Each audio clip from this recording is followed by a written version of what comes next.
All right, let's get started from where we left off last class period. We were talking about the canopy of water above the atmosphere. This is known as the canopy theory. Now, the canopy, whatever was up there, is now gone. So this is not something we can show you or test or demonstrate or prove. It's only a theory, but I think it's a very reasonable theory. The Bible talks about the water above the atmosphere.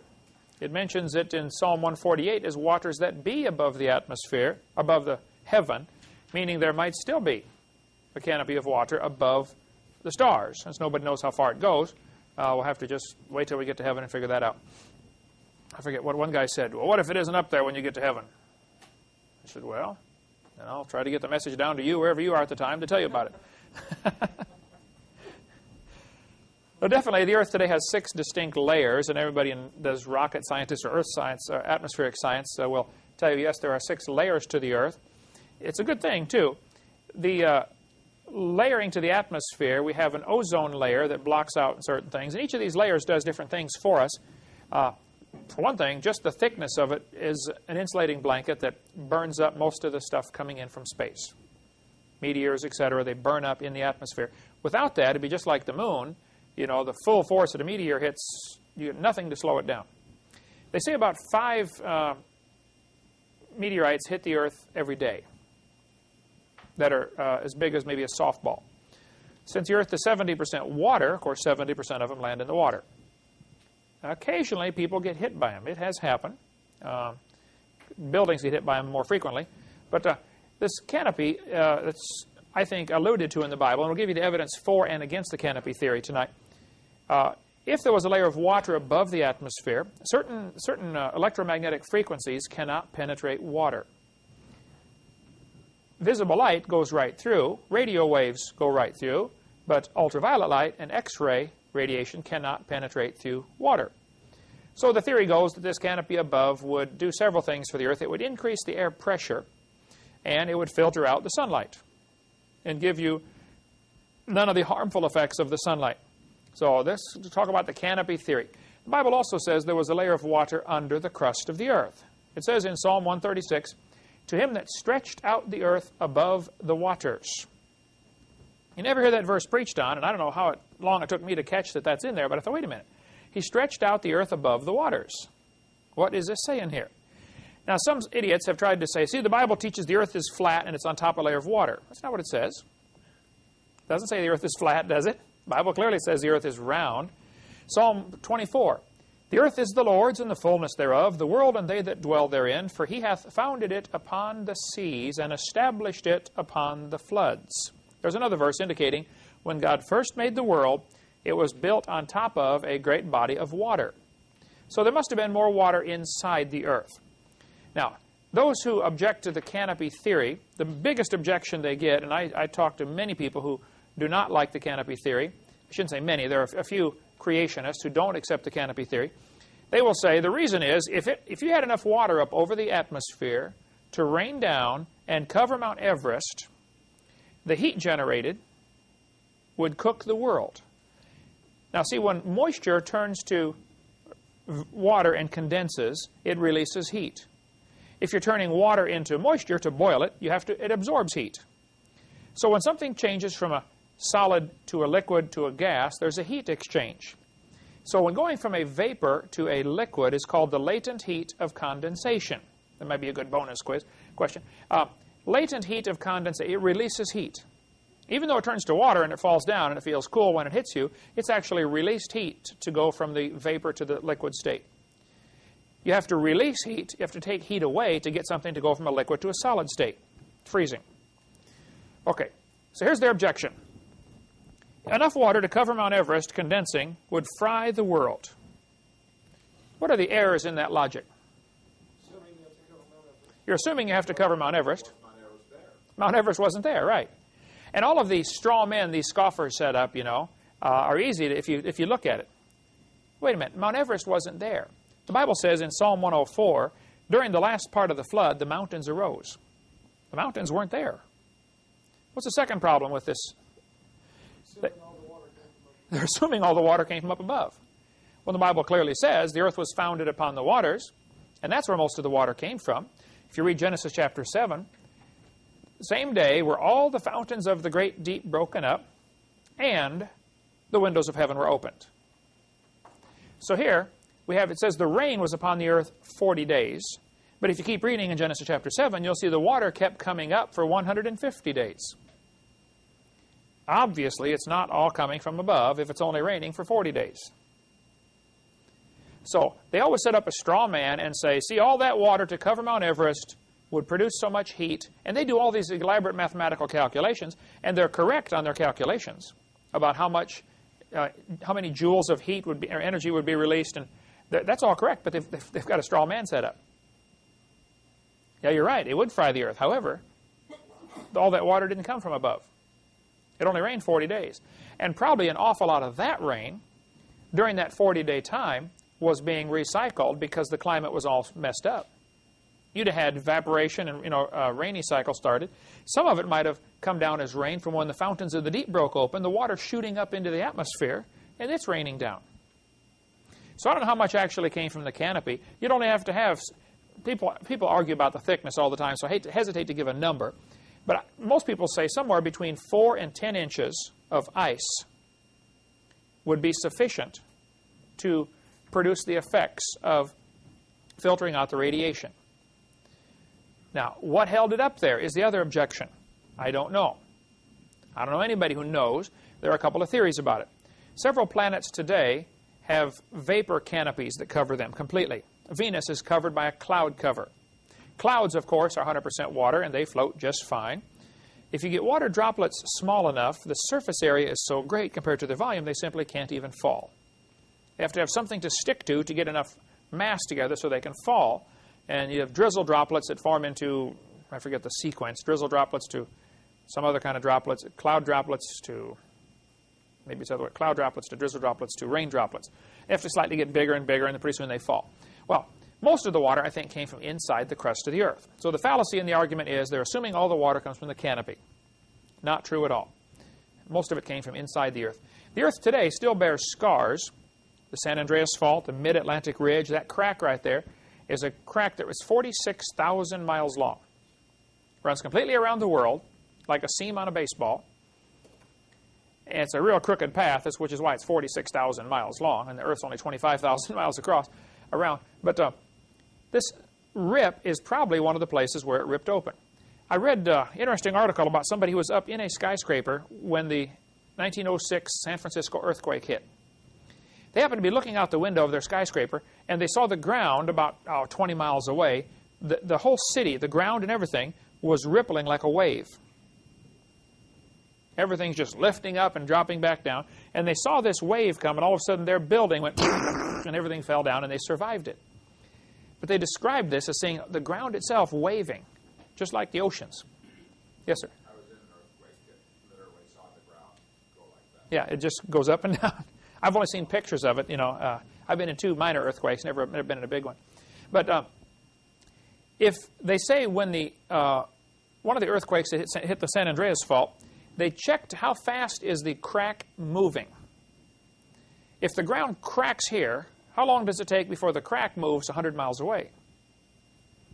And I forget, it was at phenomenal speed. It was like 2 miles a second. That's how fast the crack moves.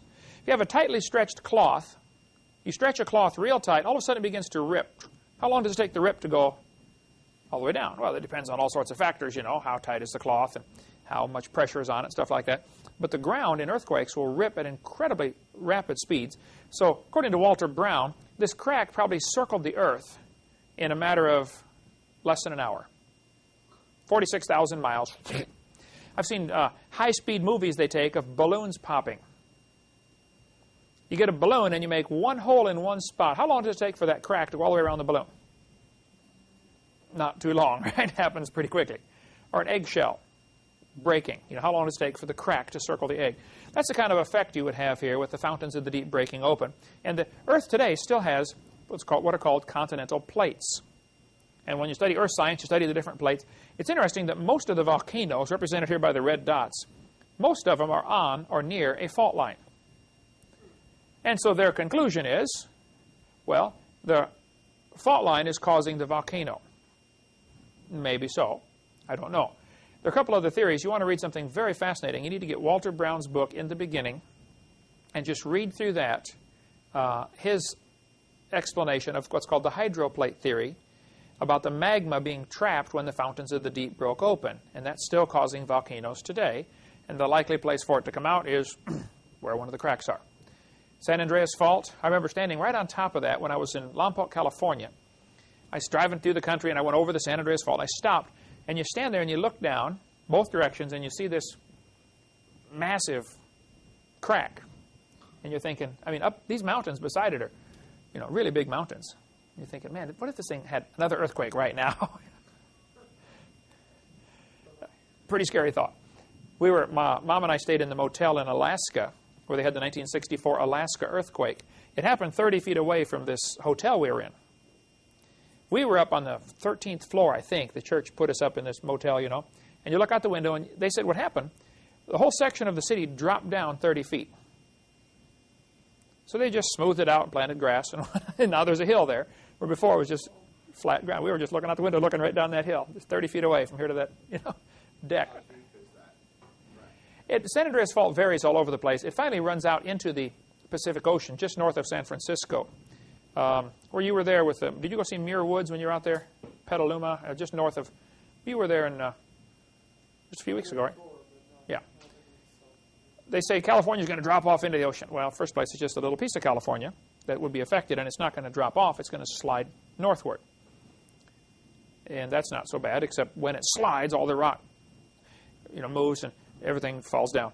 The crack is probably, who knows how deep it is, apparently down to where it changes into liquid, maybe 20 miles, 30 miles. So what will they, instead of drilling, what will they do experiments there?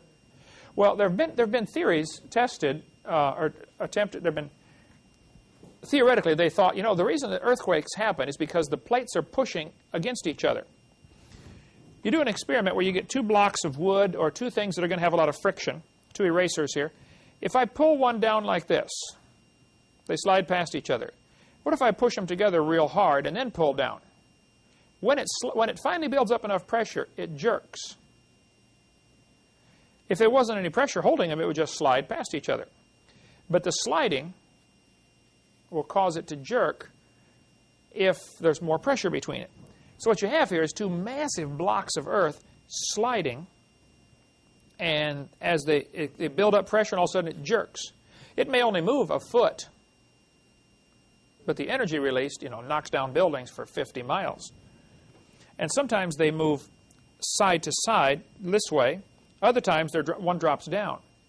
If one drops down, it'll make a big cliff called an escarpment. They have those all over the world where obviously it had an earthquake and a section, you know, dropped down. There are several different types of fault lines. I used to know them when I taught earth science.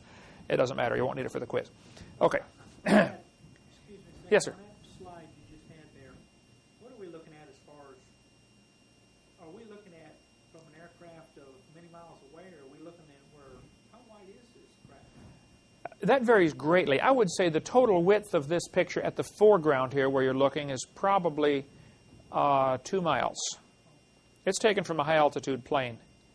The mountain ranges, you know, you're driving across relatively flat terrain, and all of a sudden you see these mountains where it's been built up probably from the abrasion of the rubbing. What's running down the center of it? Just some kind of... It all fills in. As soon as it cracks and slides, you know, the next rainstorm fills it in with dirt, and you can't even tell it's there. It's not like it's an open crack. You can look down into the earth. It's closed tight. They build highways over it, and when an earthquake happens, you can see a lot of places where the earth has moved, and they had to, you know, rebuild the highway because it moved over 5 feet. Or fences will be off by, you know, 6 or 8 feet. So you just kind of, like, got a valley running down through the center of the... Yeah. You drive up in the mountains, drive down the valley, and up the other mountains, and out the other side. And if you didn't know what you were looking at, you would think you just drove over some hills. And in some areas, the San Andreas Fault's hardly noticeable. It's not like this all the way along, but an awful lot of it is. Pretty noticeable crack in the ground. Okay, the greenhouse effect is what happens when you have something that lets light in, and the energy is absorbed by the ground, and then it's re-emitted, and it comes off as a different kind of energy wave, and so it's trapped. It can only penetrate through the glass one way. A layer of carbon dioxide above the Earth would make what's called the greenhouse effect. A layer of water above the Earth will do the same thing. Environmentalists are all nervous about, us burning all the fossil fuels and producing greenhouse gases, which is true. If all the cars in the world running today and all the factories burning all these fossil fuels are producing greenhouse gases that go up and they hover in the atmosphere. What they don't tell you, the people who are nervous about, save the environment kind of stuff, the plants absorb this kind of stuff. In many countries, they don't have pollution control on their cars at all. They plant certain kinds of trees along the highway. It absorbs all the pollution. Norwegian maples are great at absorbing pollution. They thrive on it. So the more pollution you get, the faster the trees grow, and they absorb it faster. So, but of course, the American solution is, make you pay $2,000 extra for your car, so it can't run as good, and you can't work on it anymore. And you open the hood, and you don't know what's under there. You don't recognize a thing. That's the way. I remember in the days when you could open the hood and you knew what you're looking at. We used to work on cars all the time. But today you got to have a computer to tell you which part of the computer's gone bad.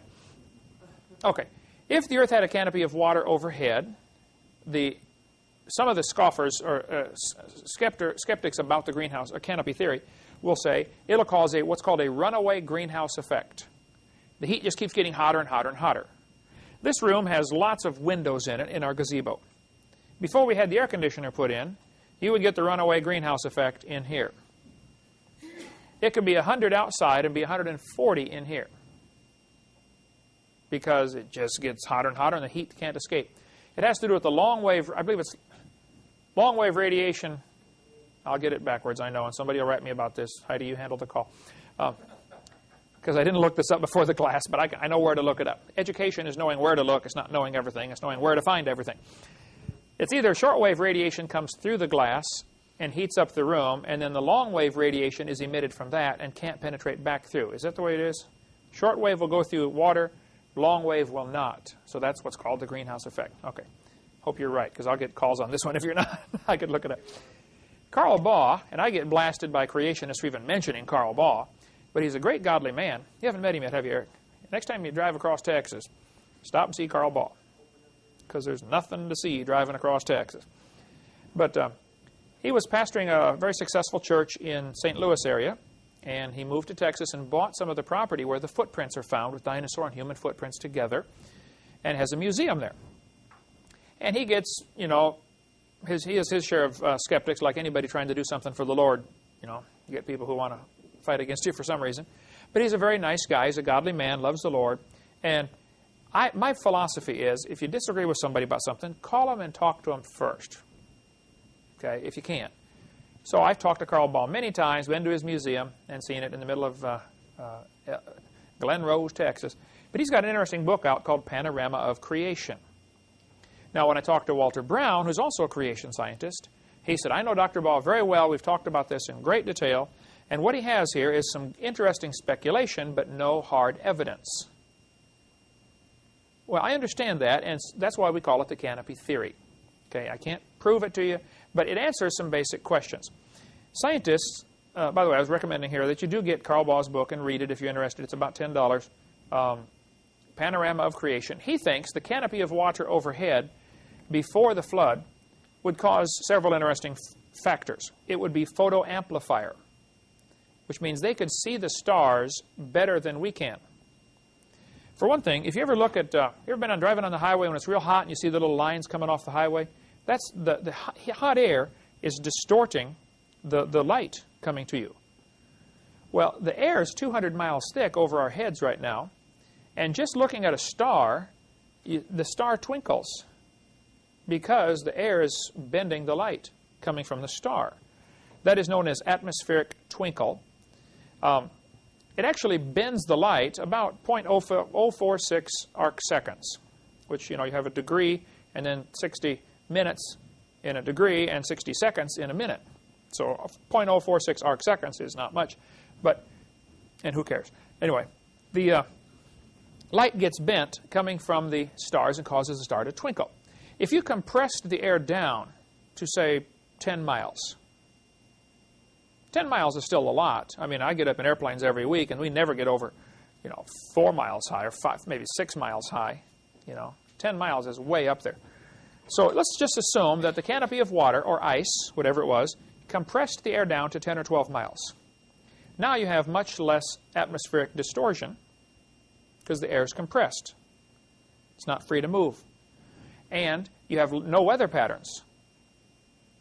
Because what causes the weather is you have hot air masses and cold air masses and things are moving around. And you couldn't get a thunderstorm in the Garden of Eden, I don't think. If the canopy theory is true and you had extra air pressure, you'd have perfect weather all the time. You'd have springtime all the time if the Earth were not tilted. Today the Earth's tilted over 23.5 degrees. That causes our seasons. If the Earth were not tilted before the flood, and I don't know if it was or wasn't, but this is just a theory, and that it was struck by something that started the flood, which I cover in video number 6, that caused the Earth to wobble around and finally tilt at this new angle they're at today. Before the flood, it would have been March 21st, that type of weather, spring weather, all the time, every place on the globe. Slightly warmer at the equator and slightly colder at the poles because the Earth is still curved and the sunlight would still strike at different angles. So that would still cause some effect. There might even have been some ice caps around the poles that were smaller. There are some animals that seem to be very thoroughly designed for living in cold weather. So some people say, you know, that there was no ice before the flood. I don't know if I'd buy that or not. But they do find some enormous vegetation, fossils, evidence of vegetation at the poles, which we get into on video number 6. Anyway, they got a new theory out that says a lack of oxygen killed the dinosaurs. Now, this article is worth reading the whole thing. Let me read this to you here. Dinosaurs weren't done in by a giant asteroid, as one theory holds, but by a change in the atmosphere that meant there wasn't enough oxygen to support their inefficient respiratory systems. A new theory suggests. A new analysis of air trapped in 120-million-year-old amber found in east-central Minnesota casts doubt on the notion that the dinosaurs starved to death after a giant asteroid hit the planet 65 million years ago, sending up dust that blocked the sun and killed plant life. Dinosaurs were already on their way out by the time the meteor purportedly hit, says Gary Landis, a U.S. Geological Survey geologist, and one of the 4 scientists presenting their theory at the Geological Society of America's annual meeting today. The dinosaurs did not keel over with their feet up in the air, but they found it increasingly difficult to compete in their environment. The theory also carries implications for humans because it presumes that worldwide atmospheric changes can occur 10 to 20 times faster than previously thought. Let me stop right there and make this comment. It would be a neat scrapbook to have, to keep articles every time they say, this overthrows all the old theories. New fossil find, overthrows previous theories. Because there would be one from every week. They're constantly overthrowing some old theory, but they don't ever quite, ever learning, but never able to come to the knowledge of the truth, the Bible says. They don't ever quite get all the way to say, oh, maybe the Bible is right after all. Okay, let's continue here.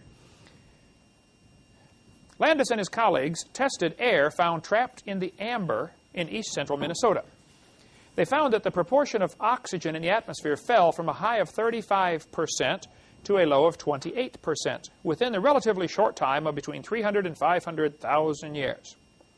It would be like taking a dinosaur for a stroll from sea level to 6,000 to 7,000 feet, Landis said. The oxygen-rich air resulted from volcanic activity, which pumped out carbon dioxide, which was converted into oxygen by plants. Now, hold it. Let's stop right there. Does he know that? I encourage kids, when I go to public schools and speak, I'll read through part of their textbook and I'll say, no, wait a minute. Is this what the author knows or is this what he thinks? You can see where they freely mix their science and their religion all the time. A lot of this is good scientific stuff, and then he mixes in his religious, well, this is what caused it. Now, wait a minute. You don't know that. Okay, let's keep going here. Oxygen-rich air resulted from volcanic activity. I don't think he knows that. Dinosaurs evolved during this time when oxygen was plentiful and had a weak respiratory system, according to the theory known as the Pele hypothesis. Pele is the Polynesian goddess of volcanoes. Now, this paragraph's important. An 80-foot apatosaurus had nostrils the same size as a horse. Now, how is an 80-foot animal going to get enough air through nostrils the same size as a horse? The two things confusing about dinosaurs are their nostrils are too small and their lungs are too small. Those would be two good quiz questions there, Heidi. Two things that indicate dinosaurs had a different environment to breathe in. Smaller lungs, smaller nostrils. An 80-foot dinosaur could not survive today because he simply couldn't get enough air. You ever had a real bad cold and you could barely breathe through your nose, and it's, you know how hard it is to try to get a breath, okay? That would be the problem for the dinosaurs. Their nostrils are too small. We do know dinosaurs lived. We do know they got to be huge from the bones we find. The question is, when did they live? I don't think it's even worth arguing about what they look like. What color were they? I don't care. Don't know. Let them, let the toy makers make them any color they want. It doesn't matter. When they lived, that matters to me. Amber is petrified tree sap. There are several ways things can be preserved as fossils. One is preserved in amber. What are some other ways fossils can be made? Preserved in rock.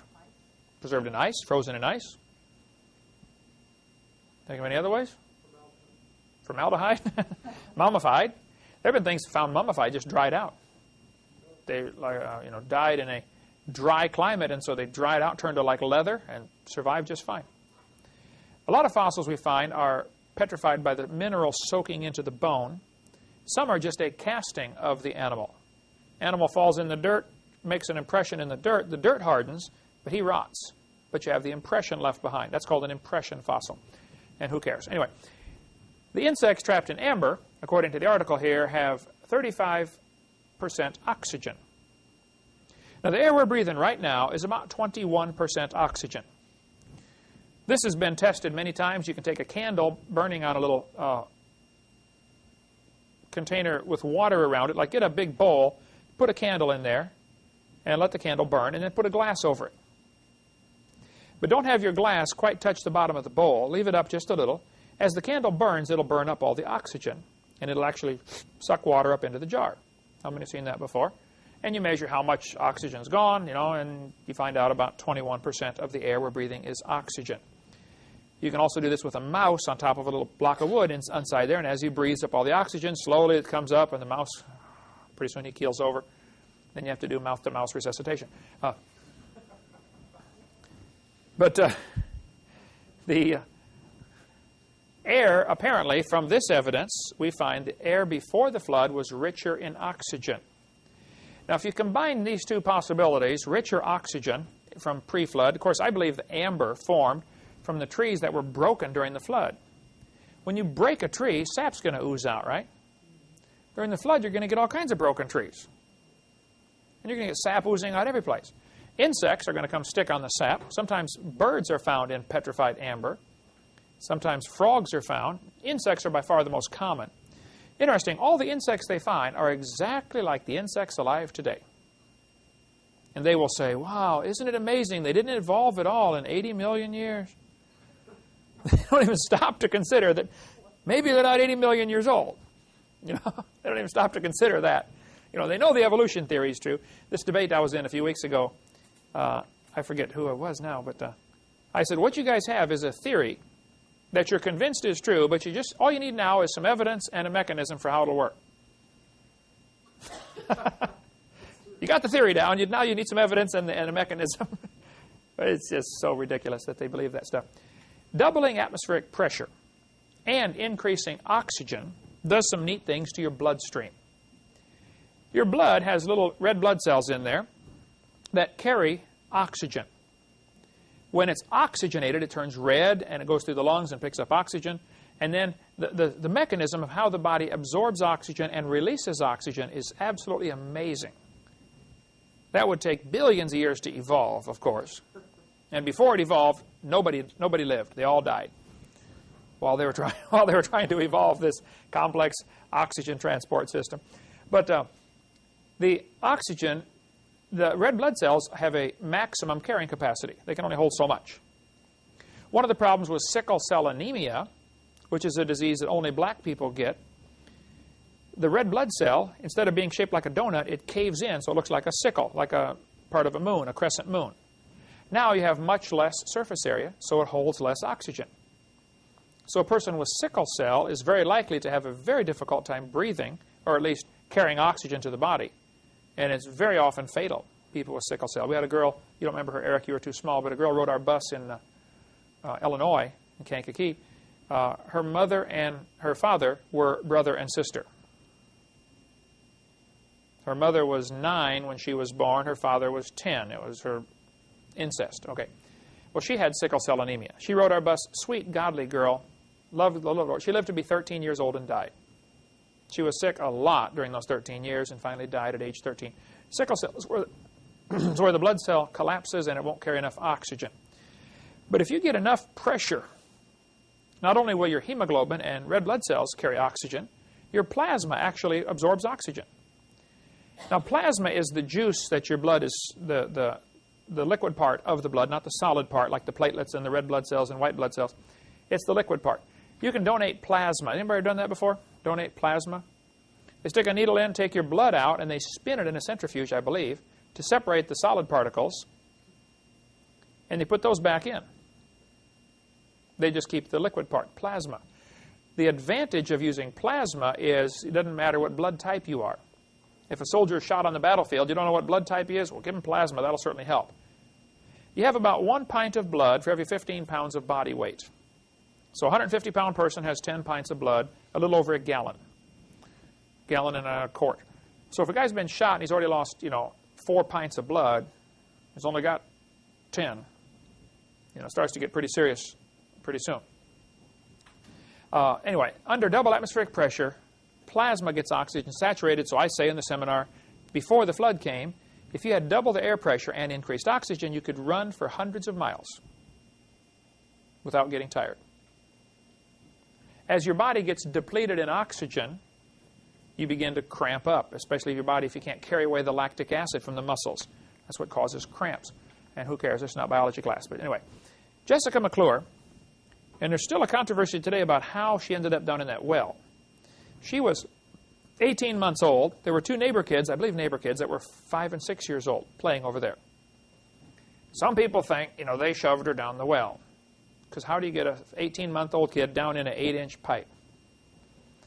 Nobody knows. However she ended up down there, she was stuck in this pipe.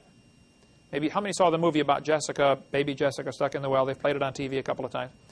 The problem is her left leg was down in the pipe, and she did the splits and was down in the pipe 20 feet down. This is an old abandoned well. I don't know how deep the pipe was altogether, but it was just amazing the way they rescued her. Had to dig a tunnel beside it and chisel over. But the rock is just real hard rock in that region. And so they finally got her out of the well. Well, she'd been down there nearly 2.5 days, 58.5 hours in this well. Lots of her body was black from lack of circulation. You can see on the picture here the black spots where blood wasn't circulating. This does the same thing as frostbite or fire. Freezing or burning has the same effect on your skin. It destroys it and it dies. Lack of oxygen will do the same thing. If you ever sleep on your arm wrong or something and you wake up and it tingles real bad, ever done that? Or sit on your foot for a long time and just tingling?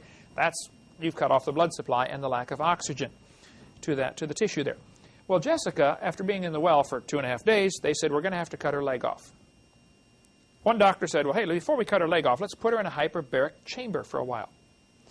These were invented, I believe, just for scuba divers that come up too fast. If you're down under water, everything's pressurized, including the air in your lungs is pressurized. And the air in your blood gets pressurized. So after you're down underwater swimming around, your body gets used to this pressure, and you feel just great. But if you come up real fast, those little tiny air bubbles in your blood grow because the pressure's let off. If you put a balloon in a pressurized chamber, the balloon will shrink down. When you relieve the pressure, the balloon will come back up. It responds to the pressure. What's happening in your blood, these little tiny air bubbles are going around. No problem. Everything's fine. But blood vessels come along, and they split and branch off like tree branches. Every time they split, they get smaller. Eventually, you get out to the capillaries, which are extremely tiny. And there's zillions of those all over your body. Well, you have an air bubble that normally flows right through your capillaries and everything, but now it's 4 times normal size. It's going to come along and plug up the hole because it can't fit through the hole.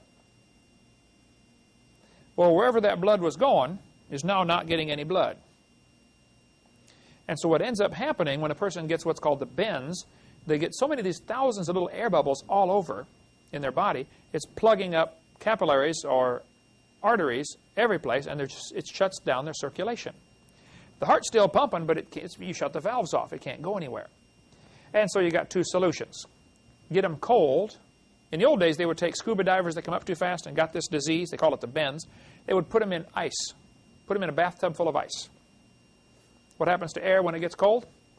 Shrinks. A little more humane solution is put them in a chamber and pressurize it. Now, you have to be careful because when you change pressure on the body, things get hurt.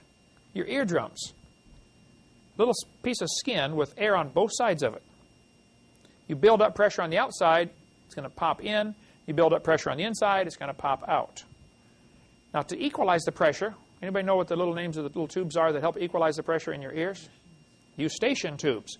Little tiny tube, you won't need that for the quiz, but they go from the inside of your eardrum to the inside of your nasal cavities. So if you're going up and down the mountains, you know, and you're getting, ears are hurting, you hold your nose and blow. By doing that, it blows air through these eustachian tubes and equalizes the pressure. Little rabbit trail, I like to chase rabbits. When babies are born, the slope of the eustachian tube is different because their nose is a different height than their ears. As you grow, these change position a little bit. So in babies, the eustachian tubes are pointed down just a little. So any infection gets in there, runs out to the ears. As an adult, it's going to change position, and it's going to run into your nasal cavities, and you swallow it, and you never notice it. So the solution, if the eardrums, or if the eustachian tube is packed from this fluid behind the ears, the kids are going to get ear infections.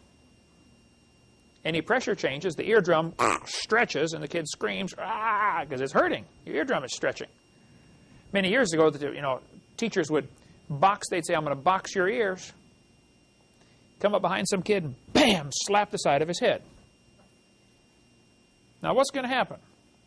You got a column of air right here that you are now compressing suddenly. It's going to split the eardrum going in, right? Thomas Edison had his ears boxed as a kid and was nearly deaf the rest of his life, which is why a lot of his inventions had to do with hearing type things to help people hear better, because somebody boxed his ears. Okay, we'll get into more Jessica in just a moment. Let's take about a 3 or 4 minute break. All right, let's talk more about these hyperbaric chambers. This one holds one person. They slide the person in. It's all glass so the person doesn't get too claustrophobic. But these were used, maybe even developed for people who got the disease called the bends. That's from coming up too fast, relieving the pressure, air bubbles build up, shuts off blood supply, and you die from lack of circulation to the various tissues. Baby Jessica was put into a hyperbaric chamber, pressurized to 2.18 atmospheres. Now, in America, we measure our tire pressure in so many pounds per square inch. In most of the rest of the world, they measure it in atmospheres. If you go check your tire pressure at the gas station in Germany, they'll stick the gauge on and say, you got 2 atmospheres. Well, what is that? Okay. 1 atmosphere is 14.7 pounds. That's at sea level. Because there's enough air above us right now that we're living at the bottom of an ocean of air. If you get up to the top of the ocean of air, you'll be gasping for breath. You won't be able to breathe up there. And if you leave, you'll really be gasping for breath. The pressure of this column of air, 200 miles thick over us, is about 14.5 pounds, 14.7 pounds per square inch. That's an enormous amount of pressure. If you figure how many square inches of body you have, that's an awful lot of pressure. If you take a can and you remove all the air from inside, it'll cave in just because of the air pressure. You do these experiments where you can, drop a piece of burning cloth or burning paper inside a can and put the lid on. As it burns, it creates a vacuum, slight vacuum, removes 20% of the oxygen, sides cave in. Did that stuff for science class all the time. Okay, they put Jessica in one of these chambers and filled it up full of pure oxygen to 2.18 atmospheres. Within a few hours of forcing oxygen into her system, her leg turned pink. Most of her skin was saved. What would have been a very serious illness or a very serious problem from all the lack of oxygen turned out to be fine. The largest chamber in America that I've been able to find is in Pensacola, Florida, University Parkway. In an emergency, they can hold 30 people at a time. There are over 400 hyperbaric chambers in America now. The vast majority are located along the coastlines. Why would that be? That's where most of the scuba divers are going to be, right? Many big cities, though, are getting hyperbaric centers, hyperbaric treatment. I called these folks here. There's their phone number, 850-969-7990. And they said you have to get a doctor's order to get in there. You can't just go try it out. And it's about $16,000 for a complete set of treatments, which is 2.5 hours, I believe, per treatment, and 20 treatments, if I have my facts, or something close to that. So 2.5 hours times 20, how many hours are you in there? 50 hours for $16,000, $800 an hour. And they're going to pump it up to high-pressure oxygen. You could do a similar effects, not quite the same. They do it just by getting helmets, like divers' helmets, like the old-fashioned big metal helmets the scuba divers would wear, and pressurize just what you're breathing. No sense pressurizing your arm. I mean, it's not absorbing any oxygen anyway. So you probably could do this a lot cheaper. And some places have just the pressurized hyperbaric helmets that you wear. In West Germany, they're treating stroke patients with hyperbaric treatments. Because a stroke is a blood clot or something that stops circulation to part of the brain. And so since its lack of circulation is the problem, you pressurize oxygen and healing takes place much faster. In England, they're treating multiple sclerosis with hyperbaric treatments and getting amazing results. In France, they're treating diseases like arthritis with simply forcing oxygen into the system. In India, they treat leprosy. There's a couple of websites here, hyperbaric.com, if you want to check it out to learn more about hyperbaric treatments, or the email hyperbaric1@earthlink.net. But you can get information. Yes, sir? Actually, conduct surgery in hyperbaric chambers. Duke University has a chamber actually about 2/3 the size of this. Who has one? 2/3 the size? Duke University? And they conduct surgery inside the chamber. So the doctor and everybody's pressurized. Interesting. This is a fascinating article. I'm tempted to read the whole thing. Let me just read you a few key ingredients out of here. Oxygen halves, or cuts in half, the infection rate. They said right here, the air is about 21% oxygen, but patients routinely get 30% oxygen during and after surgery because lungs don't work well under anesthesia. The study tested whether a richer mixture would improve the outcome. It says they boosted oxygen to 80%, and it made a tremendous difference. Normally, surgery is done with a patient breathing oxygen, but he's only breathing 30%. They said, let's try it at 80%. Everybody was worried the lungs would collapse, but they found absolutely no problems in the study. It tells about it here, just released a few months ago. It says in this circle here, there was also an unexpected benefit. Patients who got extra oxygen were half as likely to be nauseated after surgery. Interesting. And it's just fascinating to read the whole thing about, I would recommend when you get the videotape, just hit pause right there and read that article because it's really interesting. This is a small chamber that only holds one person. A lot of professional teams have their own hyperbaric chamber. Dallas Cowboys have one. New York Jets. Now, why does a football team need a hyperbaric chamber? Promotes healing. Exactly correct. And they've discovered, sure enough, their injured players will heal twice as fast. Now, you figure it's going to cost them roughly $500 to $800 per treatment to put the guy in there. But if that gets him back on the field 3 weeks earlier, and you're paying him $10,000 a minute to go out there and play with that ball, you don't care what it costs to get him well. You want him well, right? You want to get your own chamber to keep at home? This is a hyperbaric sleeping bag. Michael Jackson Michelle Jackson has one of these.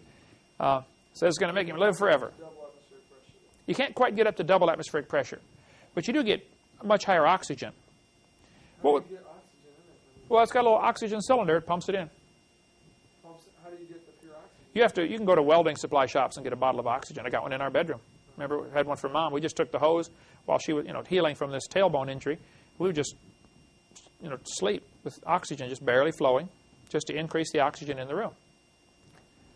It wasn't pressurized. Didn't see any dramatic results, but adding oxygen to the system helps. There's a clinic in Dallas. It's in my seminar notebook. If you get the seminar notebook, the section in there about cancer called oxidative therapy. One of the things they use to help treat people with of all sorts of diseases is add hydrogen peroxide to their water and drink it. Hydrogen peroxide is H2O2. Water is H2O, so hydrogen peroxide is an extra oxygen is all it is. And when it breaks down, it turns into oxygen and water. I've drank it many times, not pure. I'll take a glass of water, and now if you get, Walmart hydrogen peroxide, it's only 3%. 97% of what you buy is, if you're buying a bottle of water, 3% is hydrogen peroxide. At some drugstores, you can still get 30% hydrogen peroxide. That's the strongest I've heard of, available, over the counter. But some of the drugstores, in the old days, they would sell hydrogen peroxide, 30%, and people would, just rub it on their head and bleach their hair out. If you gargle with hydrogen peroxide straight out of the bottle from Walmart, it's only 3%. It kills. You feel your mouth foaming up. All the germs and stuff are being killed. What's the toothpaste that it's got? Hydrogen peroxide is a big thing now to add into toothpaste because it kills germs. And germs are a living organism. Germs get on your teeth from the food you ate, and they're attacking the food, trying to break it down. They're doing their job. The problem is the germ is a living, breathing organism. Eats, sleeps, reproduces, and goes potty. But guess where he goes potty at? In your mouth. That's where he's living. And so that's the primary cause of bad breath is bacteria doo-doo. Good motivation to brush your teeth when you're done eating, right? You got a few bacteria in there, don't you? Yeah. There's a website that sells all sorts of things, but topicsgallery.com, T-O-P-I-X, if you want to read more on hyperbaric chambers. Just listen to this one testimony. This person says, I have never felt healthier or more rejuvenated than I did stepping out of this chamber for the first time. My skin was tingling. My nerves were calm for once, and I had a clarity of mind unfettered by stress and worry. We may not have found the proverbial fountain of youth here, but this is as close as it gets. By increasing the uptake of oxygen in the body, the hyperox chamber has been clinically designed to help the body function better. There's a lady who goes to Calvary Baptist Church here in Pensacola, over on by the fairgrounds. What's the name of that road? Pine Forest Road. Okay. She, little short lady, she was in some kind of bad accident, and they said she's going to die anyway. Let's put her in a hyperbaric chamber. And you're not supposed to be in for more than a couple hours. They put her in there and left her in for 56.5 hours. And she says that is probably the world's record for anybody being under hyperbaric treatments. High-pressure oxygen, 56.5 hours. I believe she said she was in there 58 hours or something. I don't know. Maybe I'm getting Jessica confused because it's real close to the same.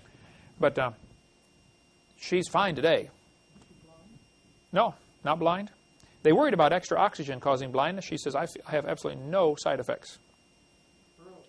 Why would oxygen... I'm not sure how the oxygen makes blindness. You know how that... I don't remember all the ins and outs. My late wife, they used the hyperbaric for her problems, and that was one of the concerns. One of the concerns was blind. I think it's capillaries in the eyes itself. It's actually, I guess, a contraction or something. Mm-hmm. I don't know what the deal was, but there was... That's one of the things with diabetes, too. The circulation, they lose extremities, toes, fingers, legs, and eyes also often go with diabetes. But these chambers, you get in and pump it up. Of course, you probably have to have somebody else put you in and out, of the chamber. They now have a new model with slightly larger window, so people wouldn't get quite so claustrophobic. But it's about $3,500 if you want to get one. Carl Baugh is the only source I have for this information. And some people say, where's the evidence? I want to see the evidence. I don't know that I can prove this. I'll just say, call Carl Baugh. I've seen in his office when I was there pictures, and I don't have a picture. All I have is a drawing. But there is a picture from a magazine in Japan of experiments done by Dr. Kei Mori at Keio University. And this is all right on the newspaper article there that he's got hanging on the wall. I photographed it. It didn't come out very good. Hardly visible on the photograph that I took with the $10 camera I bought for the occasion. But I'll try to get a better picture. The story says that Dr. Mori was, of course, in Japan, property is extremely expensive, and a little bitty apartment may cost you $2,000 a month, So he lived in a basement apartment. No windows. But the Japanese like to raise plants, little bonsai plants and all this kind of stuff. So he started raising a tomato plant in his basement, but had no windows. Since he worked at the university, he got a piece of fiber optic cable from the physics department. And he ran the fiber optic cable from the roof down through the wall to light his plant. How many have seen those? Mom has one on the piano, doesn't she, where the lights turn under it and the little fiber optic, looks like a little tree, the light comes out the end of the fiber optic cables. He was lighting his plant with fiber optic cable. The plant began growing faster than normal and producing more fruit than normal. So he thought, wow, why is this happening here? He theorized that possibly the fiber optic cable only allows in light, it won't allow in ultraviolet light. It's blocking it like sunglasses block UV light. And so he moved this plant to his university and put a plastic shield over it, which would do the effect of blocking out UV light, like sunglasses, okay? A UV blocker. He also knew that plants breathe carbon dioxide, and so he built a little sock around the stem of the plant that he could pressurize with carbon dioxide. Kind of like pumping up a little tire around just the stem of the plant, not the leaves, okay? If he could have done the leaves, it would have been much better, we assume. He pressurized CO2 to the stem of the plant. After 2 years, and again, according to Dr. Baugh, and according to the article sitting on the wall of his place, which is from a newspaper, after 2 years, the plant was 16 feet tall and had produced 907 tomatoes.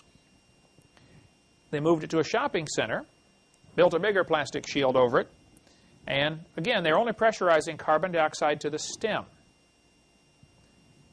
To pressurize a room this size would be very difficult. The windows are going to blow out. It's going to find a leak someplace, okay? You can't, there's really problems with getting large pressurized systems. One of the problems they have with spacecraft going up into a vacuum. It's a big bubble up there ready to pop. The story goes that they still have these seeds for sale, and it's still a big deal in the town of Otama and Aki. They need to learn to get real names over there, for like Chicago, stuff like that. But these plants can still be purchased in these towns where they have extra large tomato plants that produce an extra amount of fruit. And so, according to the story, the plant kept growing, and the last time it was reported that I heard about, it was 40 feet tall and had produced 15,000 tomatoes during its lifetime. That wasn't per year, but during its lifetime it had produced 15,000 tomatoes. Now the tomatoes, it's a cherry tomato plant, but his were baseball size. I mentioned this in my seminar, and a guy came to see me from University of Terre Haute, Indiana. He said, Mr. Hovind, I believe that's where it was. He said, Mr. Hovind, I just finished getting my PhD in botany, raising plants. He said, what I did for my PhD dissertation is I studied soybean plants to see how many beans they produce if you increase the carbon dioxide. Normal air we're breathing is very little CO2, 0.06%. Not much. Well, plants have to live on this. That's all they get. And they don't have lungs, they can't breathe it in. They got to wait till it drifts by to absorb it. Well, if you pressurize CO2 and you increase the percentage, plants are going to grow like crazy. Now, the more plants grow, what do they put off? Oxygen. That's why you always feel refreshed when you go walk into a forest, invigorated, like, wow, They say if you put real plants in an office building, everybody works better because they get more oxygen. They stay alert longer. The increased CO2, this guy told me he put 0.09% CO2. Instead of 0.06, it's 0.09. 50% boost. He said his PhD dissertation dealt with this topic. He said his soybean plants produce twice as many berries. They call them a soybean berry. Twice as many berries as regular plants. And he said, I only gave it a 50% boost, and I didn't even pressurize it. It'd be a neat science fair experiment for some kid to do, would be to raise some plants inside a terrarium, glass cover, as a control, raise identical plants in another one, and every morning break off a little piece of dry ice and drop it in. Dry ice is solid carbon dioxide. And that's what plants breathe. As it vaporizes, it'll produce lots of CO2 in there. Plants can only use so much. It's like you say, would my car run faster if I had a 400-gallon gas tank? No, it can only use so much at a time, right? And plants can't use, 100% CO2 wouldn't help more than 50%. Somewhere along the line, you would reach what's called the point of diminishing returns. I don't know where that is, but that needs to be experimented on. If you try, 0.09, 2%, 3%, and see where it starts to lose effectiveness, because now you've reached the saturation point. The plant just can't absorb anymore. But that'd be a neat experiment for some kid to do for a high school science fair project. Okay, so the cherry tomato plant indicates that things were very different before the flood. I suspect this canopy of water explains why we had so much vegetation. Dr. Eugenia Scott is the president of an organization who's dedicated to keeping creation out of public schools. It is called the National Center for Science Education. The liberals and the communists always pick some name like that, for the people, or the American way. They always make it look like they're good guys. Just by the name, they try to deceive people. National Center for Science Education is actually a private organization started by Andrew Carnegie to keep creation out of the schools. I suspect there's a bigger picture here. Our founding fathers believed that we've got rights that come from God. And when you get folks believing they have rights that come from God, they don't make good slaves. And so if you want everybody to be enslaved in a new world order, you have to get those people to believe there is no creator, and your rights come from the government. So evolution is really an essential teaching for those who would like a one-world government. And guys like Carnegie, the billionaires, they would like all the money in the world. They have most of it, now they want the rest. Okay? And so it's to their advantage to make sure evolution is taught, because it keeps the people dumber and keeps them easier to enslave with the big government programs. Okay. Dr. Eugenia Scott, anyway, is the president. I debated her on the radio in November of '93. During the 1-hour program, and I've got the audio tape of it, I believe I got to speak about 9 minutes. She monopolized the entire conversation. I was trying to be a gentleman, assuming she was a lady. Next time, it'll be different, Jeannie. Let's try it again sometime. I will demand equal time, okay? Anyway, she said in this debate, she said, now, Dr. Hovind, you say the Earth is only 6,000 years old. Do you realize, and here's a quote from her, there are 80 separate layers of coal in the Midwest. Let me stop right there and say, she's right. If you look at the amount of coal in the world, the entire biomass of the world today could not possibly be converted to that much fossil fuel. Let me stop again and say, she's right. Trees and plants and grass, when you smash it under enormous weight and pressure, turns to coal. Nobody argues that coal comes from plant material. I don't know, maybe a few out there, but I don't know anybody who disagrees with that. Okay, almost everybody agrees plants turn to coal if they're buried deep enough. It is true, if you took every tree in the world today and buried it, you couldn't produce all the coal we have. Two true statements here. 80 separate layers of coal. There's not enough trees today to make all that. She said, there had to have been an enormous amount of time involved. Oh, stop right there. What's the problem with her logic here at this point? What? Doesn't take a long time to make coal. Assuming a constant production of biomass, but a major assumption is she's looking at the world today, which is 70% underwater. Was it that way when God created it? Where was most of the water that today is in the oceans? Under the crust of the earth. Let's just assume the earth had several conditions different when it was first made. Let's just assume that it was only 20% oceans and 80% water, or land. And let's assume there were no massive ice caps and no massive deserts. And let's assume you had greater plant growth per acre because you have increased air pressure from a canopy and you have richer CO2. Now you're going to get 50 times more vegetation per acre and zillions of acres available for this vegetation to grow on. People often make the assumption, Eric, when you get into debates and stuff, that they will say, how did he get kangaroos all the way from Australia to Noah's Ark? What are they assuming in that sentence? Assuming they had to start off in Australia, right? And they're assuming Australia was separate from the rest of from the world. They're assuming there wasn't Australia. Assuming there wasn't Australia, right? People say, where was the Garden of Eden? I don't have a clue. They say, well, it had to be near Baghdad because, you know, they got the Tigris and Euphrates River. Now, there's a faulty assumption in that. They're assuming it's the same river mentioned in the Garden of Eden, in the Bible. Didn't people come from England, come over here and settle this place and call areas New York, named after York? Is that the same place? No. It reminded them of that place, so they gave it that name, right? New Hampshire. There's thousands of cities in America named after European cities. There's a Moscow, Missouri. Probably what happened after the flood, Noah's family got off the ark, and they said, you know, that river looks like the Euphrates River. Let's call it Euphrates. Okay. They got to decide. I mean, they're the only ones left, you know. Pick any name you want. Right? They're calling the shots. And so people, they read the Bible, and we got to be careful, and we don't assume things because you make a mess out of the truth. So, she's right. There's too much coal to be formed by the trees today, but she's wrong to say it would take an enormous amount of time. What it would take was a different world with lots more trees, all destroyed in a flood. Now, during a flood, what's going to happen to trees? They're going to float for a while until they get waterlogged and they sink.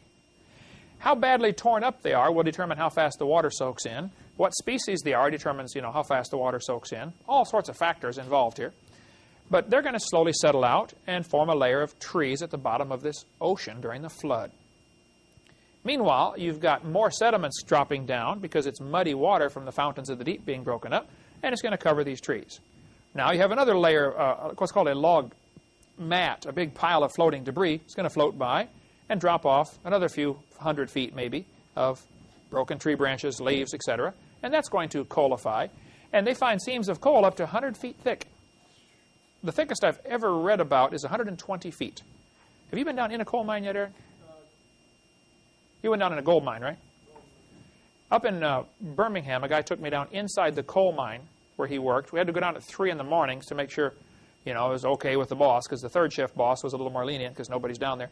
But we went down in this coal mine way down there, and he said, now, hang on to something. I'm going to shut the lights off. When he shut the lights off, it was so black. I was going, where is everybody, He said, you can stay down here for the rest of your life, and you'll never see your hand in front of your face. Your eyes will never get used to this because there is no light. But as we're going through this coal, where we were, it was maybe 12 feet thick of solid coal. You could see logs had been pressed into the ceiling and pressed into the floor. Whole logs, 80 feet long. And sometimes you'd see pieces of logs, coalified, sticking out of the sides where they hadn't dug them out yet. Just solid. It was the neatest thing.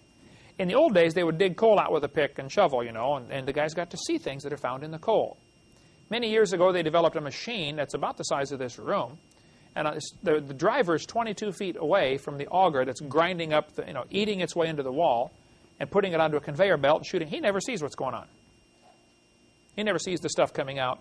So if any human artifacts are found buried in coal, they're very unlikely to be found today, just because of the way coal is mined. But in the old days, lots of things were found in coal. Okay, next week we will try to finish up on the canopy, what it may have been like before the flood, and what some of the effects were. Why did they live to be 900 years old? How do we find these giant animals, giant insects? And I've given you some of the evidence against the canopy theory, the complaints they have. We're going to give you some of the evidence for the canopy theory. One of those would be, we find amber with increased oxygen. Something was different. We find evidence of animals like dinosaurs that have small lungs, small nostrils. They had to have greater air pressure and or greater oxygen concentration. Those are two of the lines of evidence that there must have been something different before the flood. The biggest line of evidence, I think, for the canopy theory is the Bible says there was water above the atmosphere. What's the size of insects, the size of things? We'll get into that next week. Right? The insects are found that are gigantic, and they can't absorb oxygen today because of the surface area to volume ratio problem. We'll get into all that next week. Thank you so much. Dismissed.